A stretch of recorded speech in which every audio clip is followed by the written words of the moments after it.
dalam transaksi e-commerce. Aspek hukum dalam transaksi e-commerce adalah serangkaian aturan dan ketentuan hukum yang mengatur segala aktivitas perdagangan yang dilakukan melalui media elektronik atau internet. Aspek hukum ini mencakup berbagai hal seperti kebesaran, perjanjian elektronik, perlindungan konsumen, hak kekayaan intelektual, keamanan data pribadi, dan penyelesaian sengketa yang mungkin terjadi dalam transaksi digital. Selanjutnya ada pengertian menurut para ahli. Yang pertama ada M. Suyanto. Aspek hukum dalam e-commerce mencakup aturan dan regulasi yang mengatur setiap transaksi elektronik, termasuk perlindungan konsumen, keamanan data, dan hak kekayaan intelektual yang bertujuan untuk menciptakan kepercayaan dalam perdagangan online. Selanjutnya ada Ahmad Ekrami. Aspek hukum dalam e-commerce adalah seperangkat aturan hukum yang berlaku untuk transaksi perdagangan elektronik, mencakup kontrak elektronik, pembayaran digital, perlindungan data pribadi, dan yuridikasi hukum yang berlaku dalam penyelesaian sengketa. Selanjutnya ada menurut Munir Fuadi. Menurutnya, aspek hukum dalam e-commerce mencakup hukum kontrak, hukum perlindungan konsumen, hukum kekayaan intelektual, dan hukum keamanan informasi yang bertujuan untuk melindungi hak dan kewajiban para pihak dalam transaksi elektronik. Selanjutnya ada menurut Indriyatno Banyumurti. Aspek hukum dalam e-commerce adalah instrumen hukum yang berfungsi untuk memberikan kepastian dan perlindungan dalam transaksi digital, termasuk hak dan kewajiban pelaku usaha serta konsumen dalam dunia yang ada. Selanjutnya ada Peter Mahmud Marzuki yang berpendapat bahwa aspek hukum e-commerce mencakup aturan yang berhubungan dengan fluiditas kontrak elektronik, metode pembayaran yang sah, serta perlindungan data dan privasi penggunaan dalam ranah digital. Selanjutnya ada jenis aspek hukum dalam transaksi e-commerce. Yang pertama, aspek hukum perjanjian atau contract law. Transaksi e-commerce melibatkan kesepakatan antara penjual dan pembeli yang harus memenuhi syarat sahnya perjanjian sebagaimana diatur dalam Kitab Undang-Undang Hukum Perdata atau KUH Perdata atau aturan khusus dalam perdagangan elektronik. Beberapa unsur yang harus dipenuhi dalam perjanjian meliputi: yang pertama ada kesepakatan, kedua belah pihak harus menyetujui syarat dan ketentuan transaksi. Yang kedua ada kecakapan hukum, para pihak yang terlibat harus memiliki kewenangan hukum untuk melakukan transaksi. Yang ketiga ada objek yang sah, barang atau jasa yang diperjualbelikan harus sesuai dengan hukum yang berlaku. Yang terakhir ada sebab yang halal, tujuan dari transaksi tidak boleh bertentangan dengan hukum atau moral. Dalam transaksi e-commerce, perjanjian seringkali berbentuk kontrak elektronik yang merujuk pada Undang-Undang Informasi dan Transaksi Elektronik atau UU ITE. Yang kedua ada aspek hukum perlindungan konsumen. Perlindungan konsumen dalam e-commerce sangat penting untuk mencegah praktik yang merugikan konsumen, seperti informasi yang menyesatkan atau produk yang tidak sesuai. Di Indonesia, perlindungan konsumen diatur dalam Undang-Undang Nomor 8 Tahun 1999 tentang perlindungan konsumen atau UU PK yang mencakup pertama ada hak konsumen atas informasi yang jelas dan benar. Yang kedua adalah larangan terhadap praktik penipuan atau pemalsuan barang. Yang ketiga ada kewajiban penjual untuk bertanggung jawab atas cacat produk atau jasa. Selain itu, e-commerce harus mematuhi standar perlindungan konsumen yang dikeluarkan oleh lembaga terkait seperti Badan Perlindungan Konsumen Nasional atau BPKN dan Kementerian Perdagangan. Yang ketiga ada aspek hukum hak kekayaan intelektual atau HKI. Hak kekayaan intelektual dalam transaksi e-commerce mencakup perlindungan atas hak cipta, merek dagang, paten, dan desain industri yang digunakan dalam platform digital. Pemilik bisnis harus memastikan bahwa mereka memiliki hak atas konten, logo, dan produk yang mereka jual untuk menghindari pelanggaran HKI. Di Indonesia, perlindungan HKI diatur dalam pertama ada Undang-Undang Nomor 28 Tahun 2014 tentang hak cipta. Yang kedua ada Undang-Undang Nomor 20 Tahun 2016 tentang merek dan indikasi geografis. Yang ketiga ada Undang-Undang Nomor 13 Tahun 2016 tentang paten. Pelanggaran terhadap HKI dalam e-commerce dapat mengakibatkan tuntutan hukum dan pencabutan hak penggunaan platform tertentu. Yang keempat ada aspek hukum pajak. Setiap transaksi e-commerce yang menghasilkan keuntungan dikenakan pajak sesuai dengan peraturan perpajakan yang berlaku. Pemerintah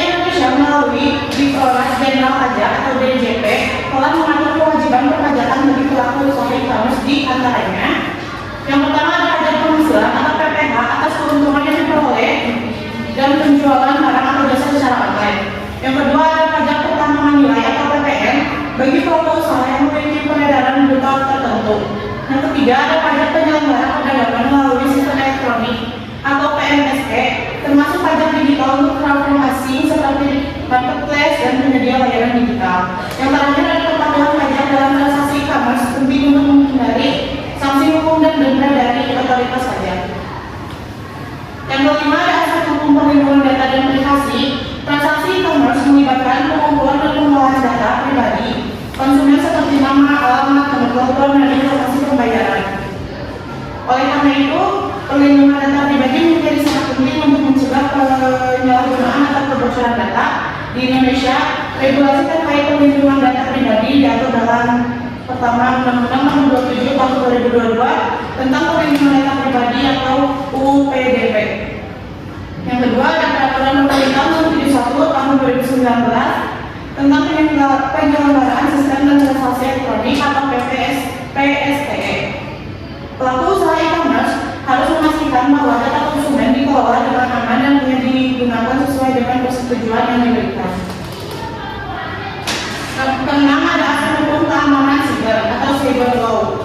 Dalam dunia e-commerce, keamanan siber menjadi isu penting karena adanya risiko peretasan, pencurian data, dan kejahatan siber lainnya. Oleh karena itu, terdapat peraturan yang mengatur kewajiban pelaku usaha untuk menjaga sistem keamanan informasi mereka seperti yang pertama ada UU ITE yang melarang akses ilegal terhadap sistem elektronik. Yang kedua ada kewajiban penggunaan enkripsi dan metode autentikasi yang kuat dalam transaksi online. Yang ketiga ada kepatuhan terhadap standar keamanan internasional seperti ISO 27001. Yang terakhir ada pengabdian terhadap keamanan siber dalam menyebabkan kerugian finansial dan kehilangan kepercayaan konsumen. Yang ketujuh ada aspek hukum pembayaran elektronik. Pembayaran dalam transaksi e-commerce biasanya dilakukan melalui metode elektronik seperti kartu kredit, transfer bank, dompet digital, dan layanan pembayaran lainnya. Regulasi yang mengatur pembayaran elektronik di Indonesia mencakup pertama ada Peraturan Bank Indonesia tentang sistem pembayaran elektronik. Kedua ada perlindungan konsumen terkait pembayaran digital dan penyelesaian sengketa jika terjadi transaksi tidak sah. Yang terakhir ada pelaku usaha e-commerce harus memastikan bahwa mereka bekerja sama dengan penyedia layanan pembayaran yang telah terdaftar diawasi oleh otoritas terkait. Yang kedelapan ada aspek hukum persaingan usaha. Dalam bisnis e-commerce, persaingan usaha yang sehat harus dijaga agar tidak terjadi praktik monopoli atau persaingan tidak sehat seperti pendapatan harga, kartel, dan atau penyalahgunaan posisi dominan.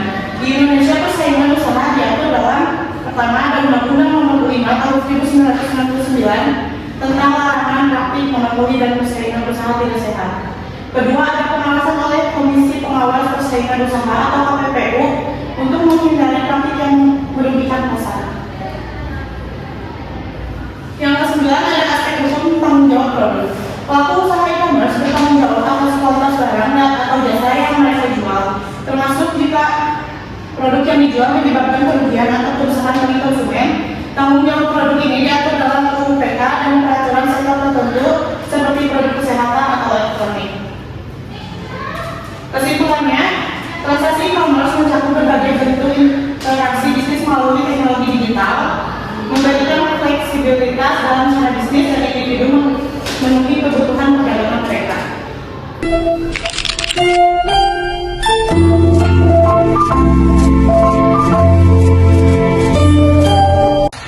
Boleh ada yang bertanya? Saya Sally dari kelompok 5, SMF 005, mau bertanya bagaimana sih hukum menangani kasus penipuan online di e-commerce?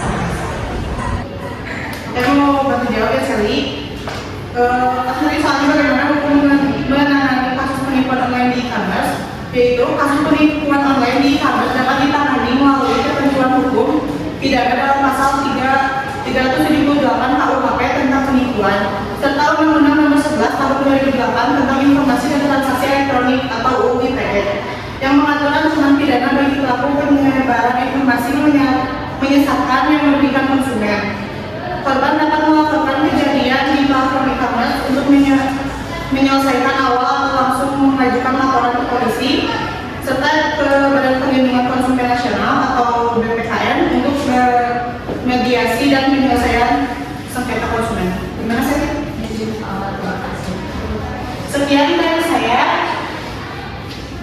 Wassalamualaikum warahmatullahi wabarakatuh.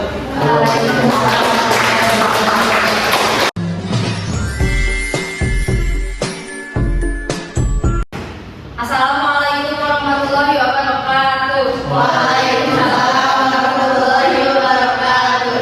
Perkenalkan, nama saya Aulia Nurfani dengan NPM 077. Di sini saya akan memaparkan materi tentang kelebihan dan kekurangan dalam transaksi e-commerce. Pertama, kemudahan akses. Transaksi dapat dilakukan kapan saja dan di mana saja selama ada koneksi internet tanpa terbatas waktu atau lokasi. Kedua, proses cepat dan efisien. Pembelian dan pembayaran dapat dilakukan dalam hitungan menit, mengurangi waktu yang biasanya dihabiskan dalam transaksi tradisional. Ketiga, pilihan produk lebih banyak. E-commerce menyediakan berbagai pilihan produk dari berbagai penjual, memungkinkan konsumen untuk membandingkan harga dan kualitas dengan lebih mudah. Keempat, harga lebih kompetitif. Karena beroperasi dalam skala yang lebih besar dan efisien, banyak toko e-commerce menawarkan harga yang lebih bersaing dan diskon menarik. Kelima, kemudahan pembayaran. Berbagai metode pembayaran yang mudah dan aman, seperti transfer bank, kartu kredit, e-wallet atau COD. Keenam, personalisasi pengalaman berbelanja. E-commerce seringkali menawarkan pengalaman yang dipersonalisasi dengan merekomendasikan produk berdasarkan riwayat pembelian atau pencarian. Ketujuh, transaksi global. E-commerce memungkinkan pembelian dan penjualan di pasar internasional, membuka peluang bagi usaha kecil untuk menjangkau pelanggan di seluruh dunia. Kedelapan, pengelolaan inventaris yang lebih baik. Dengan sistem otomatis, e-commerce memudahkan pemantauan stok barang secara real time. 9. Ulasan dan feedback pengguna. Konsumen dapat memeriksa ulasan dan rating produk dari pembeli sebelumnya yang dapat membantu membuat keputusan yang lebih informasional. Terakhir, pengurangan biaya operasional. Bagi penjual, e-commerce mengurangi biaya operasional seperti penyewaan toko fisik, tenaga kerja, dan fasilitas. Selanjutnya, ada kekurangan dalam transaksi e-commerce. Pertama, keterbatasan interaksi fisik. Pembeli tidak dapat melihat, merasakan atau mencoba produk secara langsung sebelum membeli, yang dapat menurunkan kepercayaan terhadap kualitas barang, terutama untuk produk seperti pakaian atau barang elektronik. Ketidakmampuan untuk berinteraksi langsung dengan penjual juga mengurangi pengalaman personal dalam berbelanja. Kedua, resiko keamanan dan penipuan.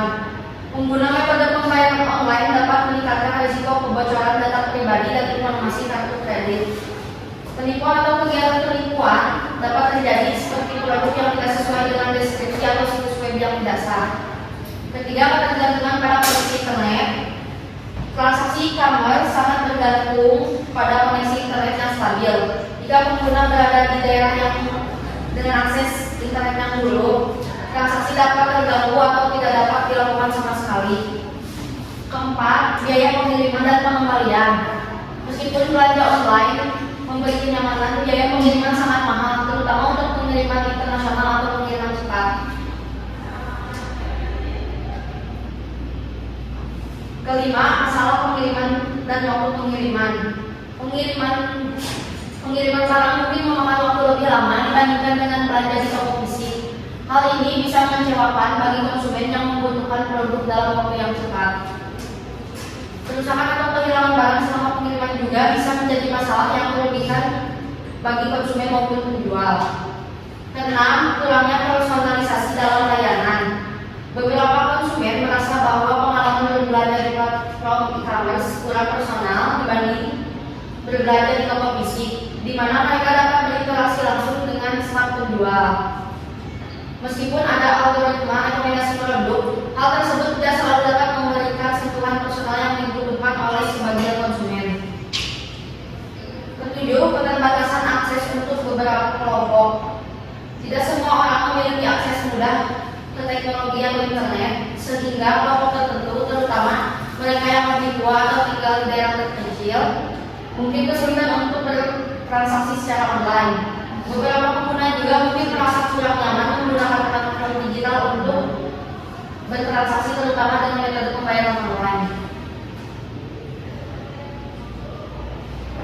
8. Kesulitan dalam menangani pengembalian produk. Banyak konsumen yang enggan berbelanja secara online karena proses pengembalian produk yang bisa rumit atau memerlukan biaya tambahan. Beberapa penjual mungkin tidak memberikan prosedur pengembalian yang jelas atau memiliki kebijakan pengembalian yang ketat. 9. Tantangan dalam kepercayaan dan reputasi. Karena banyak toko online yang tidak terverifikasi, konsumen seringkali merasa ragu untuk membeli dari penjual yang tidak kenal. Meskipun ada review atau rating produk, tidak selalu mudah untuk membedakan ulasan yang asli dan yang palsu, yang dapat membingungkan konsumen dalam membuat keputusan. 10. Persaingan yang ketat. Bagi penjual e-commerce membawa tantangan berupa persaingan yang sangat ketat karena banyaknya penjual yang menawarkan produk serupa. Hal ini sering memaksa penjual untuk menawarkan harga yang sangat kompetitif yang mungkin menurunkan margin keuntungan.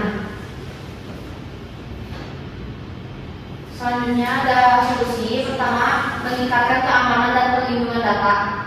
Untuk melindungi data pribadi dan informasi transaksi, e-commerce harus menggunakan enkripsi yang kuat pada setiap transaksi online, seperti SSL, secure,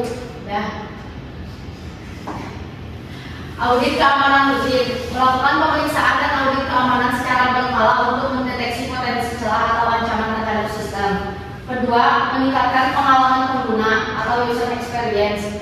Desain website atau aplikasi yang ramah pengguna, memastikan antar nomor pengguna dan pengalaman pengguna yang mudah dipahami, navigasi yang intuitif, dan akses cepat ke produk yang diinginkan. Ketiga, mengatasi masalah pengiriman. Kemitraan dengan layanan pengiriman yang terpercaya, bekerjasama dengan perusahaan logistik yang memiliki reputasi baik untuk memastikan pengiriman tepat waktu dan aman. Penyediaan opsi pengiriman yang fleksibel, seperti memberikan berbagai pilihan pengiriman seperti pengiriman ekspres, standar, atau pengambilan langsung di titik tertentu untuk memenuhi kebutuhan pelanggan yang berbeda. Pelacakan pengiriman real time. Menyediakan fitur pelacakan pengiriman yang transparan agar konsumen dapat memantau status pesanan mereka secara langsung. 4. Memperbaiki proses pengembalian barang. Kebijakan pengembalian yang jelas dan mudah, menyusun kebijakan pengembalian barang yang jelas dan mudah dipahami, serta proses pengembalian yang sederhana agar konsumen merasa aman saat berbelanja. Terakhir, ada kesimpulan dari kelebihan dan kekurangan transaksi e-commerce.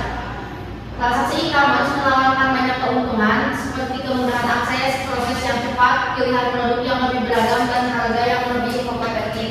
Selain itu, e-commerce memberikan pengalaman belanja yang lebih fleksibel, memungkinkan konsumen untuk berbelanja kapan saja dan di mana saja, serta menyediakan berbagai metode pembayaran yang aman dan nyaman.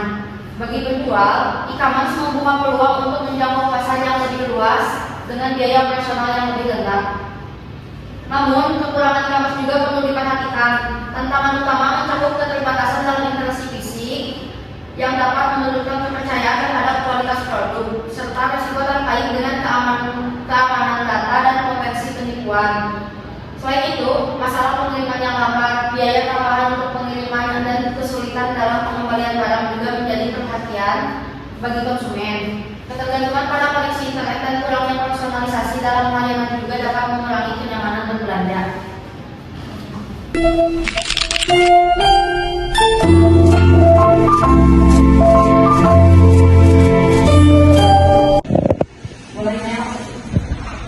Saya dari Milana dari kelompok 5 dalam SKS 045 ingin bertanya, mengapa masih banyak konsumen yang merasa kesulitan berbelanja di e-commerce meskipun teknologi sudah semakin canggih? Saya ingin menjawab pertanyaan dari email. Mengapa masih banyak konsumen yang merasa kesulitan berbelanja di e-commerce meskipun teknologi sudah semakin canggih? Pertama, keterbatasan pengetahuan teknologi. Bagi beberapa konsumen, terutama yang lebih tua atau mereka yang kurang terbiasa dengan teknologi, menggunakan platform e-commerce masih terasa rumit. Mereka mungkin merasa kesulitan dalam navigasi situs, memahami cara memproses pembayaran, atau mengelola akun online. Yang kedua, keamanan dan kekhawatiran privasi. Banyak konsumen yang khawatir tentang potensi penipuan online, pencurian data pribadi, atau masalah terkait keamanan pembayaran. Dan yang ketiga, masalah pengiriman dan waktu tunggu. Beberapa konsumen merasa cemas tentang estimasi pengiriman yang tidak pasti atau pengiriman barang yang rusak atau hilang. Pengalaman buruk dengan pengiriman yang terlambat atau tidak sesuai harapan sering membuat konsumen dengan berbelanja secara online. Cukup kan? Cukup, terima kasih. Ya, sama-sama. Terima kasih. Ini yang dapat saya sampaikan. Mohon maaf bila ada salah kata atau yang sulit, kata-kata sulit dipahami. Assalamualaikum warahmatullahi wabarakatuh. Waalaikumsalam.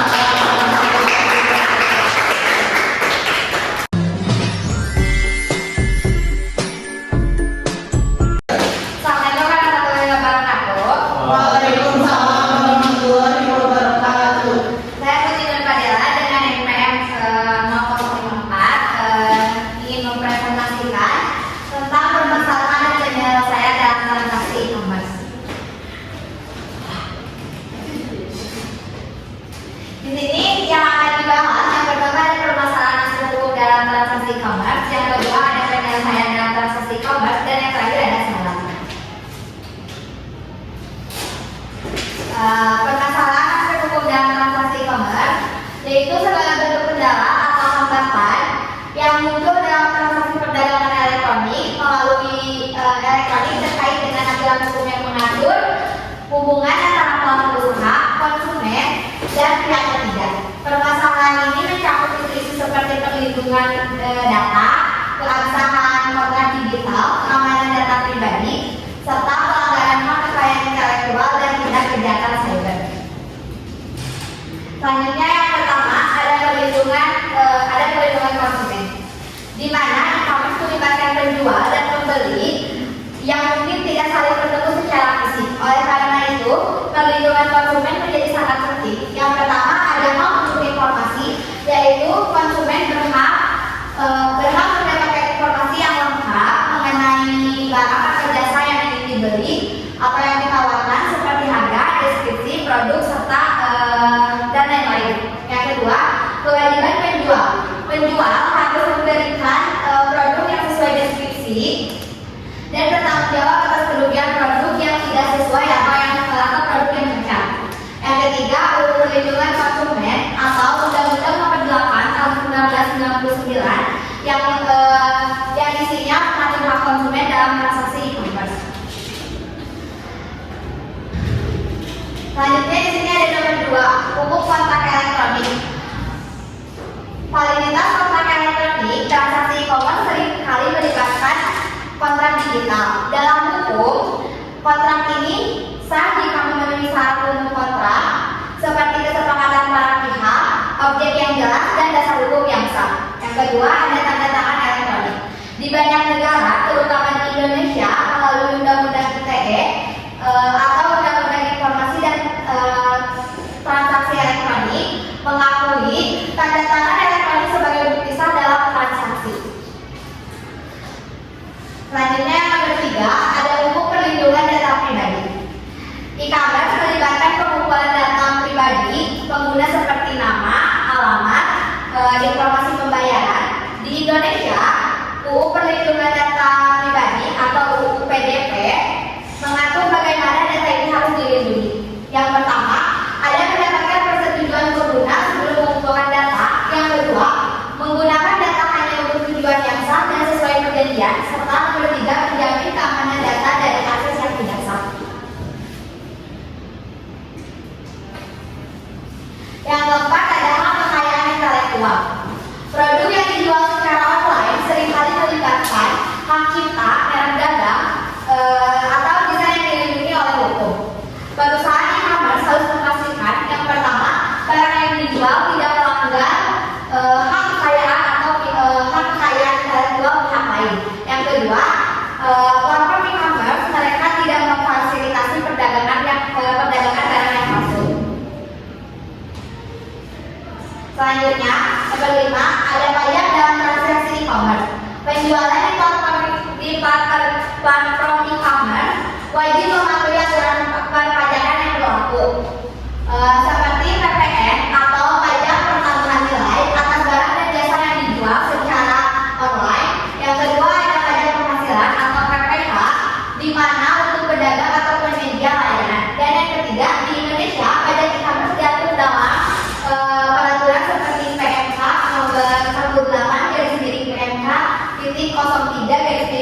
2020. Selanjutnya di sini ada contoh permasalahan hukum dalam transaksi e-commerce.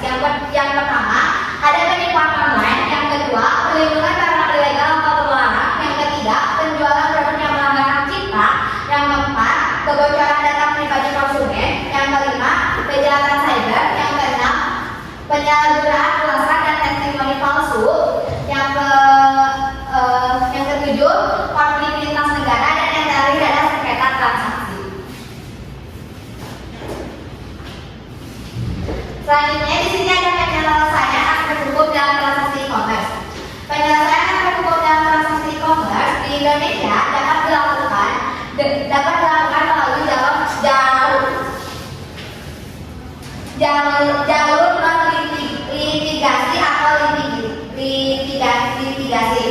Penyelesaian sengketa konsumen juga dapat dilakukan melalui forum negosiasi, konsultasi, konsiliasi, mediasi, dan penilaian para ahli. Selanjutnya di sini yang pertama ada pembuatan regulasi dan penegakan hukum. Pemerintah perlu menegakkan atau memperkuat regulasi terkait e-commerce untuk menjawab tantangan yang muncul seiring perkembangan teknologi. Undang-Undang Informasi dan Transaksi Elektronik atau UU ITE serta regulasi turunnya harus diperbarui agar mencakup isu-isu baru seperti perlindungan data pribadi,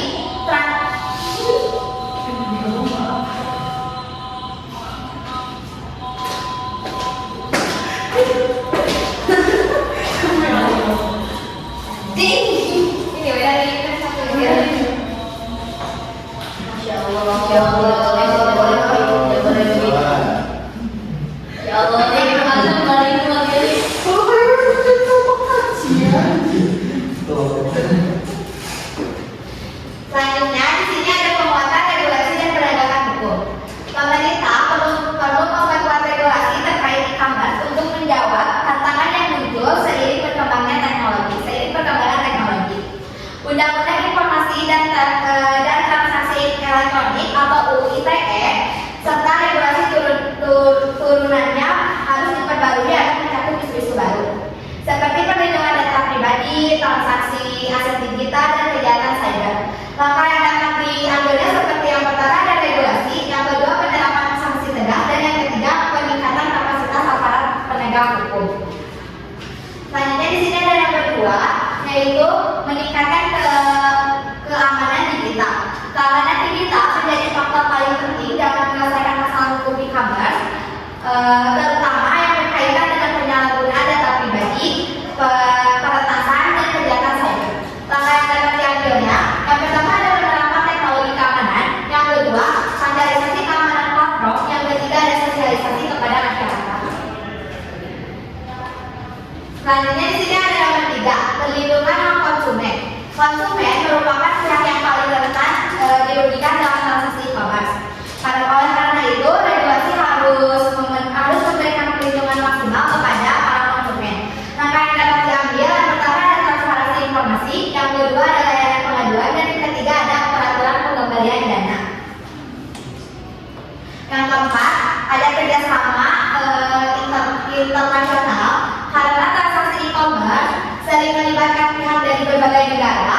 Oleh kerjasama internasional sangat penting untuk menyelesaikan masalah lintas jurisdiksi. Langkah yang dapat diambil, yang pertama ada harmoni regulasi, yang kedua ada perjanjian ekstradisi, dan yang terakhir ada kolaborasi dengan organisasi internasional. Selanjutnya, nomor 5 ada edukasi dan kesadaran hukum. Edukasi kepada masyarakat dan pelaku usaha sangat penting untuk menciptakan ekosistem e-commerce yang aman dan sesuai dengan hukum. Banyak kasus pelanggaran terjadi karena kurangnya pemahaman tentang hak dan kewajiban dalam transaksi elektronik. Langkah yang dapat diambilnya, yang pertama ada sosialisasi regulasi, yang kedua ada pendidikan digital, dan yang terakhir ada pendampingan untuk UMKM. Selanjutnya di sini ada contoh studi kasus seperti penjualan barang palsu, penipuan pada marketplace besar, atau kebocoran data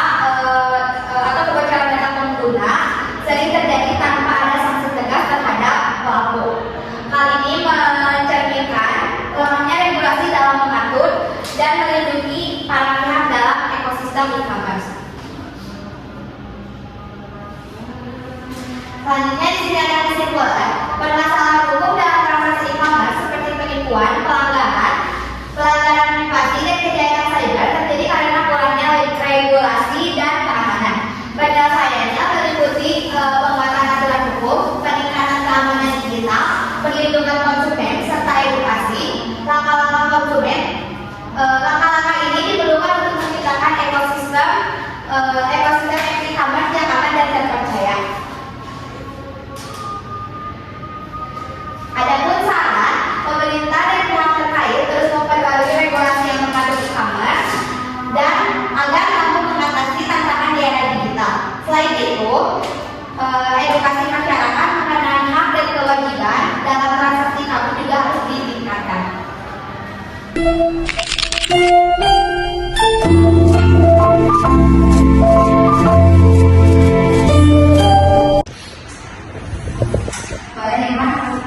Perkenalkan, saya Irfan dari Kementerian Pertanian. Izin bertanya, apa langkah hukum yang dapat diambil oleh konsumen jika menjadi korban penipuan dalam transaksi e-commerce?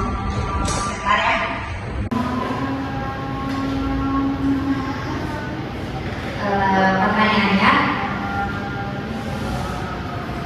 apa langkah hukum yang dapat diambil oleh konsumen jika menjadi korban penipuan dalam transaksi e-commerce?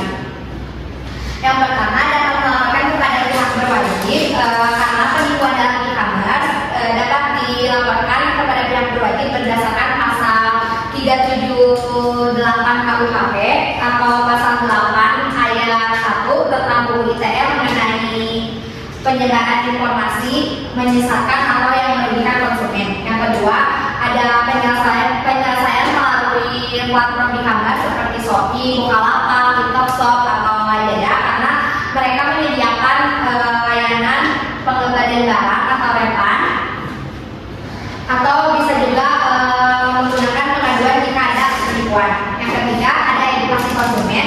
Keempat, ada pengawasan pemerintah, dan yang terakhir ada pengadilan online. Gimana Iwan? Jawabannya sudah cukup? Terima kasih.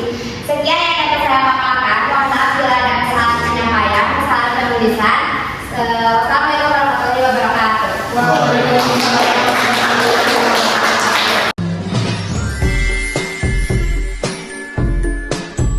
Assalamualaikum warahmatullahi wabarakatuh. Waalaikumsalam warahmatullahi wabarakatuh. Di sini saya akan memaparkan tentang sistem keamanan pada e-commerce.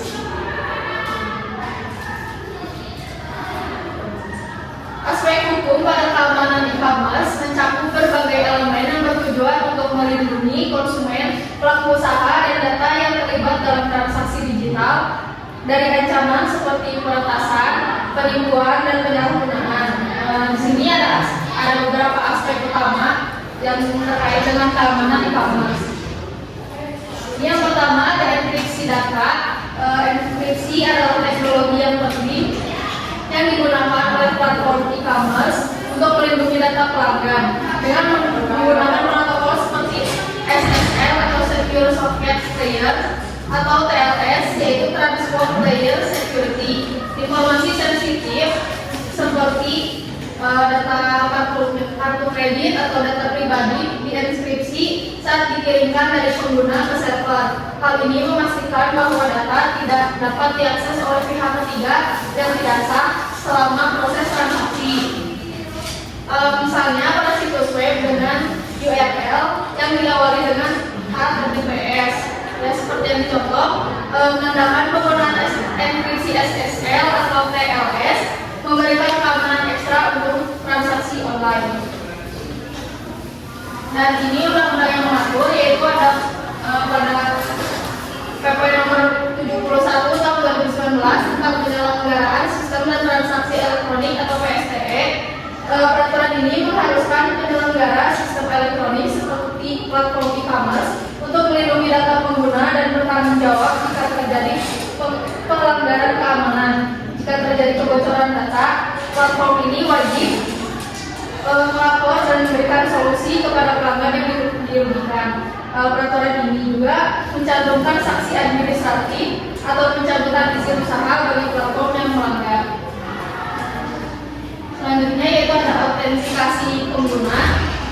Autentikasi pengguna adalah langkah krusial untuk mencegah akses tidak sah ke akun pelanggan. Salah satu teknologi yang sering digunakan adalah two-factor authentication atau 2FA, di mana pengguna harus memasukkan kata sandi dan kode OTP yang dikirimkan melalui SMS ataupun email. Selain itu, platform e-commerce juga mengimplementasikan single sign-on atau SSO yang untuk memungkinkan pengguna mengakses berbagai layanan dengan satu akun, sehingga mengurangi risiko keamanan akibat penggunaan kata sandi yang sama di banyak platform. Selanjutnya ada perlindungan data pelanggan. Platform e-commerce menggunakan teknologi seperti tokenisasi dan hashing untuk melindungi data pelanggan. Tokenisasi mengubah informasi sensitif seperti nomor kartu, nomor kartu kredit itu menjadi kode unik yang tidak memiliki nilai di luar sistem e-commerce, sehingga aman dari penyalahgunaan. Di sisi lain, hashing mengenkripsi data sertifikat sandi pelanggan sehingga pengelola platform tidak dapat melihat informasi aslinya. Upaya ini bertujuan untuk melindungi pelanggan dari kebocoran data dan penyalahgunaan informasi pribadi. Dan ini undang-undang yang mengatur, ada dari UU nomor 8 tahun 1999 tentang perlindungan konsumen. Undang-undang ini memberikan hak kepada konsumen untuk mendapatkan keamanan, kenyamanan, dan informasi yang jelas selama bertransaksi. Pelaku usaha wajib memberikan informasi yang tidak menyesat mengenai produk yang dijual, seperti spesifikasi harga dan kebijakan pengembalian barang. Dengan demikian, konsumen terlindungi dari praktik perdagangan yang merugikan. Dan terakhir, ini ada penanganan fraud atau penipuan. E-commerce juga menghadapi tantangan berupa penipuan, sehingga sistem anti fraud berbasis AI dan machine learning sering digunakan. Teknologi ini menganalisis pola transaksi yang mencurigakan seperti pembelian dalam jumlah besar atau transaksi dari lokasi yang tidak biasa untuk mencegah aktivitas penipuan. Jika transaksi terindikasi mencurigakan, sistem akan menolaknya secara otomatis untuk melindungi konsumen dan platform dari potensi kerugian. Dan ini undang-undang yang mengatur, ada dari Undang-Undang Nomor 11 Tahun 2008 tentang Informasi dan Transaksi Elektronik atau UU ITE. UU ITE mengatur aspek-aspek penting dalam transaksi elektronik seperti larangan penyebaran informasi palsu yang merugikan konsumen dan larangan akses di dasar sistem elektronik. Misalnya, penjual memberikan informasi produk palsu atau pihak yang melakukan peretasan terhadap akun pelanggan dapat dikenakan sanksi pidana. Hal ini bertujuan melindungi konsumen dan memastikan keamanan transaksi. Dan kesimpulannya, sistem keamanan pada e-commerce merupakan elemen krusial dalam melindungi data pengguna dan menjaga kepercayaan konsumen. Dengan penerapan teknologi seperti enkripsi, autentikasi pengguna, dan sistem anti-fraud, platform e-commerce dapat mencegah ancaman cyber seperti pencurian data dan penipuan online. Kepatuhan terhadap regulasi seperti UU ITE dan UU PDP juga menjadi langkah penting dalam memastikan perlindungan hukum bagi semua pihak. Dengan sistem keamanan yang kuat dan terintegrasi, ekosistem e-commerce dapat berkembang secara aman, nyaman, dan terpercaya.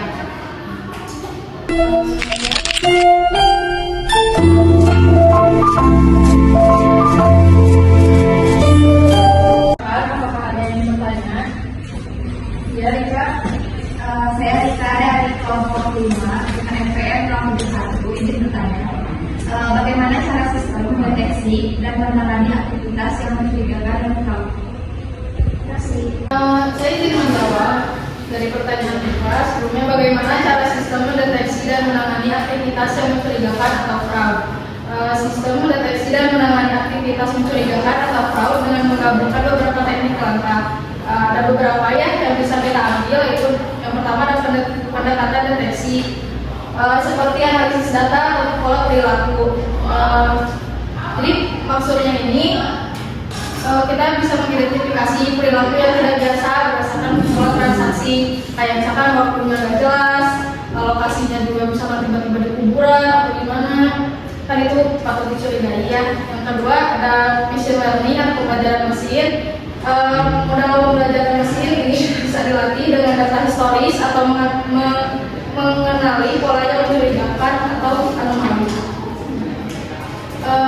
Yang ketiga ini ada sistem scoring risiko, yaitu setiap aktivitas diberi skor berdasarkan risiko seperti ukuran transaksi atau perangkat yang digunakan. Yang keempat ada validasi lokasi dan identitas. Sistem ini kan bisa mengeceknya identitasnya siapa. Kalau misalkan kurang jelas itu bisa dianggap mencurigakan. Ya mungkin itu yang bisa saya sampaikan. Terima kasih. Sekian presentasi yang bisa saya sampaikan. Mohon maaf jika ada kesalahan dalam penuturan kata ataupun perilaku yang kurang baik. Terima kasih semuanya. Assalamualaikum warahmatullahi wabarakatuh. Waalaikumsalam.